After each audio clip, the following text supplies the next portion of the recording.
Mambo vipi mtazamaji wa Bongo Plus TV na 96 Linki, kabisa sana kwenye exclusive interview nyingine tena. Bahati nzuri sana leo niko na Prophet IPM. Tuna mambo mengi sana kuzungumza naye kuelekea katika kikao cha wanaume. Kwanza kwema lakini? Kwema kabisa bwana. Mambo anasemaje? Mungu ni mwema. Heshima yako. Nawe pia bwana. Unawagusa vijana katika engo tofauti tofauti. Watu wanapenda sana hicho kitu kutoka kwako. Pengine hasa kuna mtu anaweza kana katika namna unavyowasilisha ujumbe. Mtu anapoona kuona labda unaenda kinyume na mahubiri yanavyotakiwa yahubiriwe. Huwa unakuwa katika situation gani kutana na moment kama hizo? Sasa mimi sitaki kuwa kwenye situation mbaya kwa sababu ya watu. Kwa sababu situation mbaya ni kutoyaweza maisha. Sasa kama umeyaweza maisha, basi sidhani kama kuna situation mbaya zaidi ya hiyo. Yaani katika situation mbaya katika maisha ya mwanadamu ni kutoyaweza maisha. Lakini situation mbaya zaidi katika maisha ya mwanadamu ni kumkufuru Mwenyezi Mungu. Sasa kama hivyo vyote unavikwepa na mambo yanakwenda, huwezi kuzuia watu. Lakini mimi IPM nataka kuishi maisha halisi. Yaani mimi sipendi kufeki maisha. Napenda kuishi maisha halisi.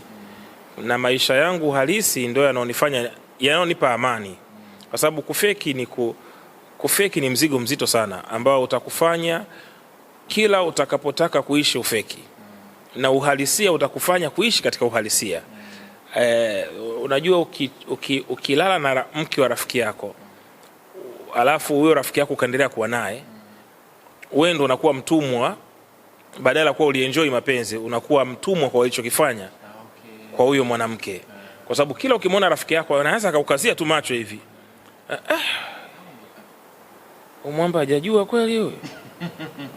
Sijui leo uzuri kwa sasa nani mtumwa pale? Mtumwa unakuwa wewe. Kwa hiyo kuna vitu fulani lazima watu wajifunze kuwa huru. Ndio maana mimi naishi maisha yangu, naongea na Rayvanny, naongea na yule rafiki yake Mkatoliki yule Stamina, naongea na MB Dog, naweza nikampigia hata simu sasa hivi akapokea hapa. Kwa sababu ni watu, yani ni maisha, yani mwisho wa siku tusijifanye miungu. Sisi ni wanadamu, tunapita kwenye hii dunia, tumetokea kwenye jamii ambayo ndugu zetu wengine wanavuta bange, ndugu zetu wengine wanapiga sigara. Hatuwezi kuwatenga. Mimi siwezi kumtenga mtu kwa sababu anavuta bange, anavuta sigara, anakunywa bia yake, hapo nikapita nikaanza kumwangalia vibaya kwa sababu anakunywa bia. No, hiyo ni starehe yake. Tusilazimishe watu kuwa wema wote siku moja. Taratibu tu, huyu atapona baada mwezi mmoja, hata hospitali tunaweza tukaingia siku moja, lakini kwenye kutoka kila mmoja akatoa tofauti tofauti, na wengine wasitoke kabisa. Kwa dunia ni kama hospitali tu kabisa. Kwanza kabla hatujazungumzia kikao cha wanaume, nikurudishe nyuma kidogo. Mimi nimewahi kuzungumza na yeye interview nyingi sana kuhusiana na kile ambacho kinaendelea Mashariki ya Kati, na umegusia katika engo tofauti. Nimekuwa ni mkweli pia, japokuwa kuna watu ambao sometimes wanakuona katika kwamba huyu ni mchungaji ambaye hajaijua Biblia vizuri. Tuanzie kwenye kitendo cha Rais Trump kuwaita wachungaji na manabii kanisani, White House kwa maana Ikulu, na kuweza kumwombea katikati ya kipindi cha vita. Kuna ujumbe gani kwa anawasilisha pale? Kwanza unajua nilishawahi kuzungumza nikasema ukitaka kuzungumzia masuala kama haya usiitangulize imani yako mbele. Kwa sababu ukiitanguliza imani yako mbele hutoleta ukweli. Utataka kuidefend imani yako. Unaelewa? Sasa mtu akisema kwamba mimi sijaisoma Biblia, wakati ni vile tu tupende kujisifia, mimi na degree 10 brother. Nimesoma vyuo, nimesoma Rema, nimesoma Canada. Nimesoma Wibi Impact Bible Institute, kuna degree nimechukua hapa Tanzania. Nimesoma sana michuo cha Biblia, vingi mno nimesoma. Lakini mwisho wa siku ni kwamba matokeo ndio yanayojua huyu mtu ana uwezo gani, sio vyeti. Kwa hiyo mimi hainiumizi mtu kusema hajasoma, it's okay. Kwa sababu serikali ndio inaombaga vyeti, sio washirika, sio watu. Hivyo. Kwa hiyo tukizungumzia kuhusu swala la Trump kuleta wachungaji zuga toto tu ile, kwa sababu ukiona vile watu wana complain. Kwa sababu soma mwandishi wa habari mmoja alimuuliza Trump kwamba inakuwaje sasa watu wanakufa, Marekani wanakufa, akakwambia vita lazima watu wafe. Kwa hiyo watu wanazungumza. Kwa hiyo viongozi wa dini ni watu muhimu sana katika nchi pindi unapotaka kujificha katika jambo lako. Unawatumia viongozi wa dini. Hasa Afrika huko ndo wanatumika sana. Huku sasa si bahasha zinatembea tu. Hakikisha bana kila kitu nafukia mashimo. Hivyo lakini kiongozi wa dini ni mtu ambaye hataki kuburuzwa kabisa. Kuna waziri mmoja aliwahi kuniita, nikamwambia njoo wewe, akani mention kwa mimi nina kiburi. Lakini uwezo kumuita mtumishi wa Mungu kama paka tu, kama mtoto wako, unajua vile. No, haiko hivyo. Lazima urespect. Mtumishi wa Mungu ni mtu muhimu sana katika maisha ya wanadamu. Na wewe mwenyewe kiongozi wa serikali ukiwa ni mwanadamu, ambapo unaenda katika nyumba za ibada unamkuta huyo kiongozi wa dini ndo anaongoza pale. Kwa lazima kuwe kuna respect. Ndio maana mimi sipendi mambo ya kurukia uchawa. No, sipendi ujinga. Napenda kuwa smart. Kuna haki ya kumsifia kiongozi kama anafanya vizuri, lakini haina sababu ya kuwa chawa, kuwa kujipendekeza pasipo kuwa na sababu yoyote. Unaweza ukajiheshimu tu, jiheshimu uheshimike. Kwa hiyo ni vizuri tujiheshimu alafu utaheshimika. Kwa hiyo viongozi wa dini mara nyingi ni watu wanaweza wakapeperusha bendera sehemu ambapo pana upepo. Na wanaweza wakaipeleka bendera pia sehemu ambapo hapana upepo. Kwa sababu sio wakati wote bendera inaweza ikapepea, wakati mwingine inasubiri upepo, lakini wakati mwingine haihitaji upepo bendera kupepea. Kwa hiyo viongozi wa dini wana nguvu kubwa sana katika taifa, kwenda kuwatuliza watu katika nyumba zao. Jamani tulieni, jambo ni ABC, kumbe jambo ni DCE. So yote yanawezekana, lakini wasituzuge na viongozi wa dini, wakubali tukichapo. Kuna mtu anasema kwamba Trump amefanya hivi ili kuwapa motisha wanajeshi wa Marekani, kwa sababu walianza kuuliza tunapigania vita kwa sababu gani? Pengine ukiitumia katika njia ya imani, kwa sababu wanaonekana Iran wana imani kwamba sisi tukifa tunakufa jihad na vitu kama vile. Pengine hii ndo sababu pia kwamba nawape reason. Wanajeshi wa Marekani hawawezi kutiwa moyo na viongozi wa dini. Kwa sababu hii vita sio ghafla, ni vita ambayo ni plans. Unajua utofauti wa wenzetu na Afrika, wenzetu wana plani. Vita sio jambo la ghafla. Vita ni maandalizi. Mnaandaa kabisa mipango mikakati kwamba mwaka fulani au nchi fulani tunajipanga siku moja kuja kufanya tukio fulani katika sehemu fulani kwa lengo 1, 2, 3, 4. Iran ni nchi ambayo ina mafuta mengi sana. Ina utajiri wa kutisha. Irani inaweza ikasupply mafuta dunia nzima. Narudia tena, Irani ina mafuta ambayo ina uwezo wa kusupply dunia nzima. Yaani dunia nzima wakapata mafuta kutoka Irani. Lakini ukiangalia pale kuna mpaka ambao mpaka huo ndio unaonesha nchi zote za Mashariki ya Kati mafuta hayawezi kupita mpaka Irani yakubali piteni. Unaelewa vizuri?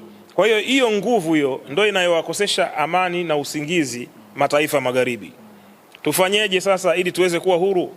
Kuna kisiwa pale wanakitaka, wanayataka mafuta na wanataka kisiwa wakichukue. Lakini la pili wanataka uhuru, wanapotaka kula. Kaka, hii dunia kuna watu hawaishi bila kuua. Kuna watu duniani hapo wamejipangia hawalali bila kuua. Kuna watu duniani wamejipangia hawatacheka bila kuua. Sasa ndo hao. Sasa mfano mzuri kwa mtu mwenye akili, nchi kama ya Kongo. Vita haiishi Kongo pale. Ukiangalia Kongo kuna kitu gani cha maana wanachopigania? Hakuna. Juzi umeona rais wa Marekani amekaa na yule rais wa Kongo. Walichokiongea pale hakijulikani. Tumeona tu jamaa hana amani, hana raha, yuko hivi anazunguka. Mwisho wa siku amerudi Kongo katika taifa lake. Unaelewa vizuri? Na anasema na uwezo wa hiyo Kongo kuwaondoa hao waasi ndani hata alisali moja au masaa mawili. Kwa nini hajafanya hivyo? Kwa sababu mkono, unajua brother, haya mambo tukiyazungumza sisi wengine tunaonekana kama vile tunazungumza kiudini. Lakini unatakiwa kuwa na ufahamu wa kutosha kuyaelewa haya mambo. Umoja wa Ulaya hautoangalia wewe una umuhimu gani katika dunia. Wazungu wana uwezo wa kurushiana maneno, lakini hawako tayari kugombana kwa ajili ya maslahi ya nchi zao.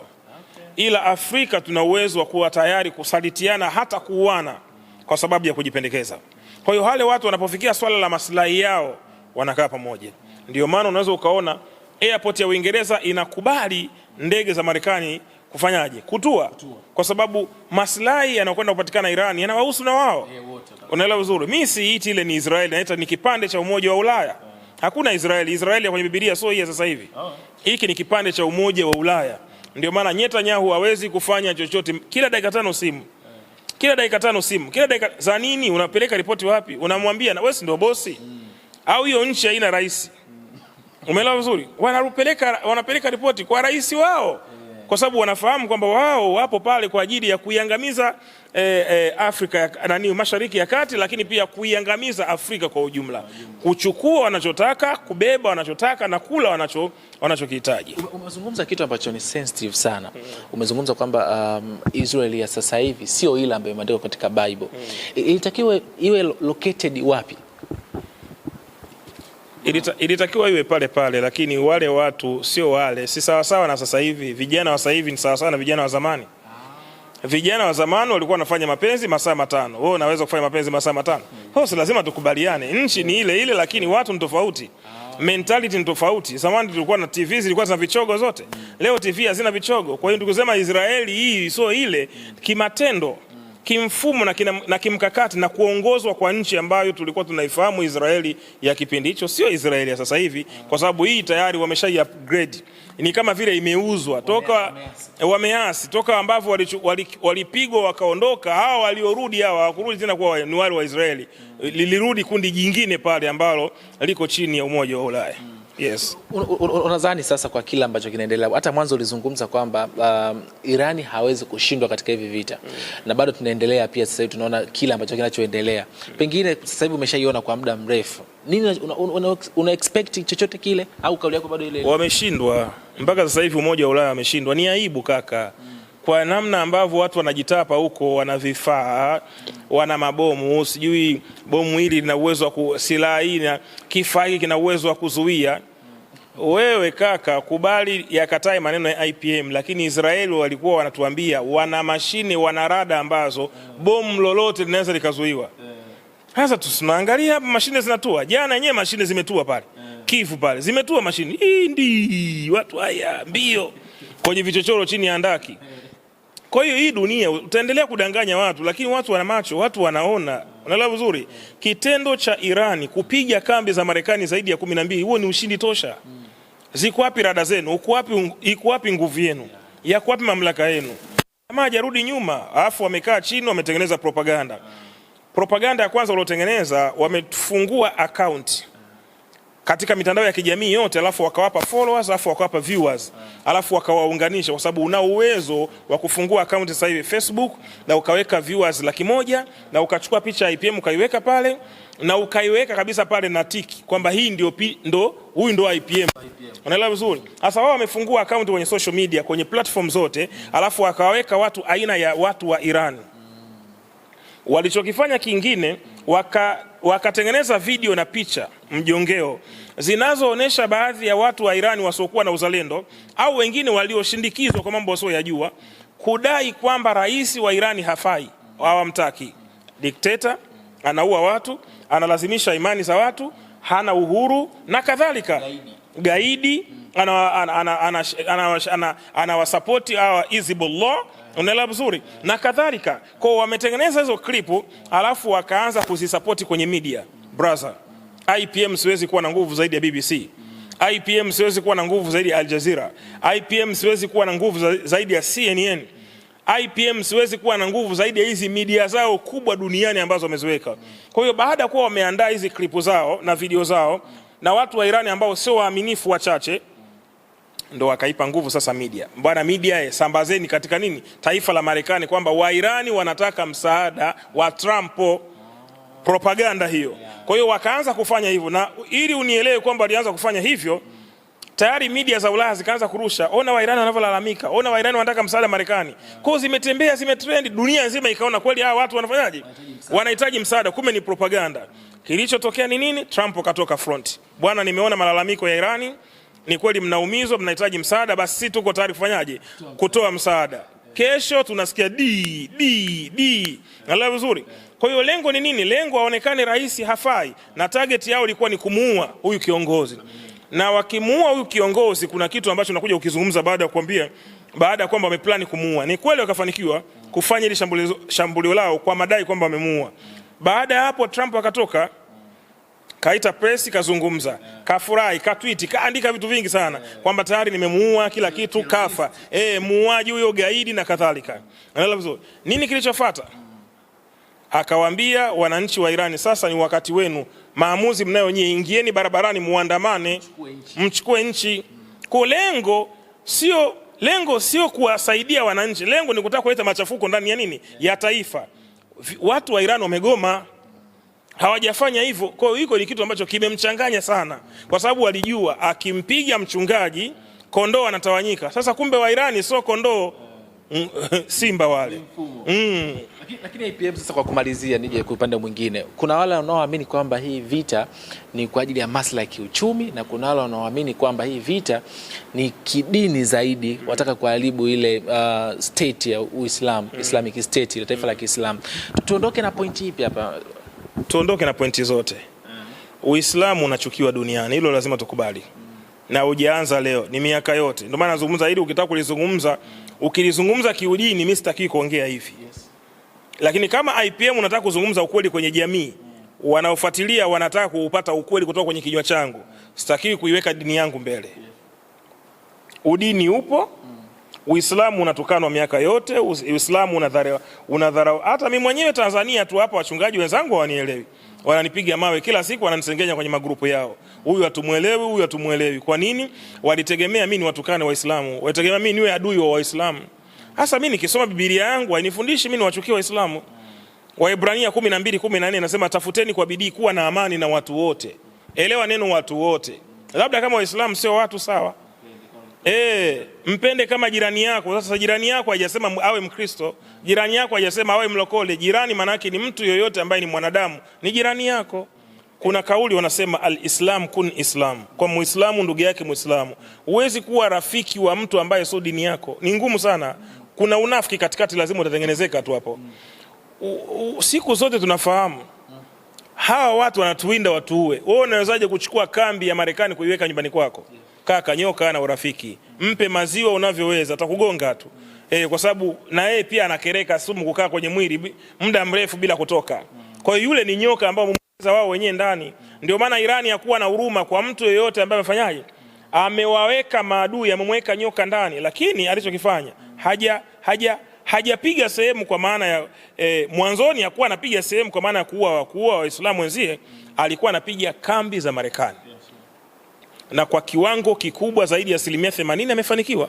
Kambi zote za zaidi ya nchi 12 zimeripuliwa. Sasa haya ni mafanikio makubwa kwa nchi ya Iran. Uwezo ukasema kwamba hajampiga Marekani. Kupigwa ni nini sasa? Uwezo ukasema mimi mtoto wangu hata akiwa Dubai, akiumizwa kule nimeumizwa mimi. Kwa hiyo usiseme hamna bomu ambalo limetoa Marekani. Una vifaa kwenye meli, huna vifaa kwenye maji, mbona meli imeripuliwa? Unaelewa vizuri, mbona kambi zako zilizopo sehemu kadhaa zimeripuliwa? Maana yake umepigwa. Lakini nategemea umepigwa kwa kiwango kipi? Hilo ndio swali la kujiuliza. Lakini pia kama Irani ni mnyonge, lazima tuangalie mbona ateketei bado yuko hai. Ni dalili za siku za mwisho ama ni nini? Maana kila mtu anazungumza la kwake. Mwingine anakuambia kama si Dajjal ndo kipindi chake, si atapigwa sema amefungwa mabomu ya kuna watu waliniambia hivyo, nizungumza nao pingi. Ndio hicho au siku za mwisho ni kuishiwa hela tu. Siku za mwisho ni kuishiwa hela tu. Ukiishiwa hela tu basi huko siku za mwisho. Kwa sababu haya mambo tumeyasikia karne na karne. Unajua mimi IPM akili yangu sijui ndo nazeeka vibaya sijui. Haya mambo ya mwisho wa dunia mimi don't touch. Yani sitaki kuya entertain. Kwa sababu haya ndo wale watu wakachomwa pale Uganda pale. Mwisho wa dunia kesho. Tunamkumbuka hata yule Nuhu wa Ghana kule. Anaambia bwana uzeni vitu vyenu, ngoma inakuja. Sawa. Kabla hata safina haijaja kanunua gari jipya. Sasa mimi sitaki sana kuentertain haya mambo. Hebu tuishi, alafu mwisho wa siku tutajua tu nini kiko mbele. Ndio maana mimi unikuti nazungumzia masuala ya mbinguni palivyo. Sijafika bado. Siwezi kuzungumzia kitu ambacho sijakiona. Sasa kwa kumaliza huu mgogoro sasa, pengine hasa unaona wapi? Pengine tutegemee utaendelea kwa muda mrefu, ama kutokana na madhara ambayo yanatokea sasa hivi watakaa wa negotiate afu wasimamishe? Nini unachokiona hasa kwa jicho lako wewe? Vita ina mfumo. Mnaweza mkakaa leo mkazungumza alafu kesho mkaamka mkapigana. Kwa hiyo sitaki kuwa mjuaji katika hilo. Ila chochote kinaweza katokea katika maisha. Yes. Turudi kwenye siku ya wanaume. Imekuwa ni moja jambo ambalo watu wengi sana wanatamani kulisikia. Kwanza nataka uzungumze na kijana ambaye yuko mtaani. Amesoma, amegraduate au pengine hajasoma lakini still bado ana struggle hasa. Neno lako hasa la kumwambia, tunamwambia nini hasa kijana? Aje kwenye kikao cha wanaume. Unajua mambo mengi sana sitaki kuyazungumza kwa sababu nitaharibu ile ladha ambayo nimeiandaa. Waandishi wa habari mnakuwa mna maswali critical sana, lakini maswali yenu ni mazuri sana kwa sababu mnakuwa mnawajibia watu zaidi ya 2000 huko nyuma. Kwa hiyo mimi niko tayari kuyajibu maswali kama haya kwa sababu siku hiyo kutakuwa na mambo mengi sana, kutakuwa na discussion ya wanaume kwa wanaume. Yaani wanaume watakuwa wanakaa kwenye magrupu, wengine watakuwa 5, 3 mpaka 2 kudiscuss wanayopitia. Kikao cha wanaume 2026 kutakuwa na fursa. Watu watakuja wenye uwezo mkubwa, wafanyabiashara mbalimbali kutoka mataifa mbalimbali, wachimba madini, wafanya hivi, kila mtu ambaye anatafuta fedha kwa njia yake atakuwepo siku hiyo. Kwa watu watakuwa wanabadilishana namba pale. Ni fursa. Huyu anamueleza hiki, huyu anamueleza hiki, mambo yanakuwa hivyo. Mwisho wa siku mambo yanaenda vizuri. Yes. Papa si ya kumtumia Said Lugumi kwenye hili. Ilikuwa ni nini hasa unajaribu kukipeleka kwa jamii? Kwa kweli sio kumtumia, ni kumuomba kama brother wangu kwa sababu wakati tunazungumza pale kwake nilimwambia kwa bwana alitaka kuja nyumbani, nikamwambia usije. Wewe unataka uje siku fulani. Unaona bwana, kuna nini? Ndio nikamwambia hiyo siku huwa nina ibada ya kikao cha wanaume. Basi sawa, mimi nitakuja. Nitaangalia ratiba zangu, kama ratiba zangu zimekaa vizuri nitafanyaje? Nitakuja. Kwa hiyo mimi nikafurahi na mpaka sasa nafurahi kwa sababu yule ni mtu mkubwa, lazima tukubaliane na hilo. Kuacha majukumu yake kuja kwenye event yako sio jambo dogo, ni jambo zito sana. Lakini target kuu, yule amefanikiwa, lazima tukubali. Yule ana mzigo. Pesa nao. Mzigo anao. Sasa wafikiri mtu mdogo ile kaka. Mimi si nimeingia kwake, nimeona ile nyumba, unaangalia mpaka unasikia kizunguzungu. Yule ana mzigo. Kwa hiyo ataongea na watu, atawaeleza watu, ataulizwa maswali na vijana wa Kitanzania. Unaelewa vizuri? Brother Lugumi, tufanyeje? Tupiteje? Tufanye nini? Si ndio bwana? Tuache nini? Tufanye nini? Umeelewa vizuri Wakiwa wanamuona hivyo. Wengine wanampenda. Said Lugumi anapendwa na watu wengi sana kwa sababu ya moyo wake, kwa sababu ya upendo wake, kwa sababu ya namna anavyogusa jamii. Unaelewa vizuri? Ni kaka wa taifa yule. Kwa hiyo ni lazima watu watafurahi kumuona, lakini kumsikia pia akiwa anazungumza mambo kadha, kwa sababu interview zake nyingi amekuwa akizungumza kwa ufupi sana. Lakini siku hiyo atapata muda wa kutosha wa kuzungumza kwa upana zaidi namna ambavyo vijana wanatakiwa wafanye ili waweze kufanikiwa katika taifa zuri hili la Tanzania. La mwisho, kwa mtu ambaye hapafahamu location ni wapi na kiingilio pia itakuwaje, utaratibu kwa vipi mpaka sasa hivi? Utaratibu, watu watalipia pale mlangoni shilingi 50,000 na watu watakuwa wavae suti nyeusi. Usipo ukija na t-shirt yako ya Yanga kama huyu jamaa umebaki nje. Maana pale mzee kutakuwa na wazee wa kazi pale. Wacheki hao. Hujawahi hata kuwaona hao. Watakuwepo mlangoni pale. Kwa hiyo watu maalum wao. Kwa hiyo zingatia hii kodi lazima uzingatie kodi. Suti nyeusi, shati jeupe, tai nyekundu, kiatu cheusi.